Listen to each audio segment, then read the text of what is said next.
Sudden death among healthy working-age people worldwide is skyrocketing. Edward Dowd is an author of the new book, Cause Unknown. If you don't think it's the vaccines, what is it and why aren't we talking about it? This is multi-system fraud, pharmaceutical fraud, regulatory fraud, media fraud, healthcare fraud. It's fraud across the board. I've never seen anything quite like it. Do you want to talk about the excess deaths and the way that you track this and what the book is really about and cost to the economy? I think you had made it an estimated $147 billion in damage. Here are the numbers we found in 2022. 300,000 excess deaths in the U.S., 1.36 million disabilities, 26.6 million injured people. That's presenting itself as chronically missing work. So that's about 10% of the U.S. population. That's why it's a national security issue. And we got an estimate for the injured from the Pfizer clinical trial data. We were searching for how does it manifest. And when we found the absence and work time lost, that's when we said, aha. And that's when we married those two together. Yeah, I guess if you look at the damage numbers you're talking about, then the big damage came from the vaccine,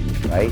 If these numbers were highlighted by all the news organizations, people would be running around like chickens with their heads cut off, but now there's silence on these numbers. These are pandemic numbers. You can't argue. I mean, it's just data, and the data is overwhelmingly telling you from many different angles that something happened in 21 and 22. We are in a pandemic. I call it the vaccinated. This kind of silence and this cover-up is going to cause more damage. It's going to be very interesting the next 10 years, and I do think there's a renaissance on the other side, but between now and then, it's going to get pretty wild.